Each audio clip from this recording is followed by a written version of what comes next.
Hello everyone. माहेरातले शेवटचे 2-3 दिवस आहे. सगळ्यांसोबत नाश्ता करायसाठीचे. तर हा नाश्ता होता आजच्या नाश्त्यामध्ये आणि बॅग भरून घेतले. जे मेन कपडे होते ते भरून ठेवले आणि जे राहिलेले आहे ते नंतर भरता येतं. त्यानंतर सायंकाळी क्लासला आलो.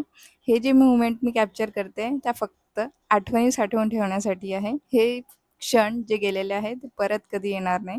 त्यामुळे सगळ्यांचं बालपण आणि सगळ्या मेमरीज या व्हिडिओद्वारे मी साठवून ठेवण्याचा एका क्लासमधून दुसऱ्या क्लासमध्ये जायला एनर्जी हवी असते. त्यासाठी मग त्यांच्यासाठी नाश्त्यामध्ये कधी केळी तर कधी ॲपल आणते. तर दोघंही बहीण-भाऊ शॉवर घेतल्यानंतर मग इकडे त्यांचा नाश्ता करतं आणि रेडी होतं दुसऱ्या क्लाससाठी. दुसऱ्या क्लासमध्ये गेल्यानंतर त्यांच्याकडून तितकीच मेहनत करवल्या जातं. त्यामुळे त्यांची एनर्जी फुटतं आणि रस्त्यावर विकायला आलेले होते पापड.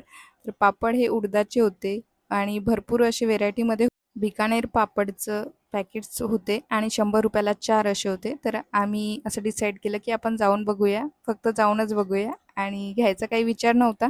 पण नंतर तिथे सगळ्यांनी रिकमेंड केलं की छान लागतं टेस्टला. तर मग आम्ही पापडचे 4 पॅकेट घेऊन आलो. 2 मी ठेवले आणि 2 मॅमने ठेवले. घरी आल्यानंतर पिगूची अशी करामत सुरू असतं. ती गंजामध्ये थेट बसली आणि फसली ती. तिला उभं व्हायला सांगितलं तर तिच्याकडून उभं व्हायला होत नव्हतं आणि जी उभी झाली त्यानंतर मग काय हसायला लोटपोट झालो आम्ही. कुल्लूच्याही बालपणीच्या अशाच काहीतरी मेमरी आहे आणि पिगूही त्याच प्रकारे करत आहे. भेटूया पुन्हा.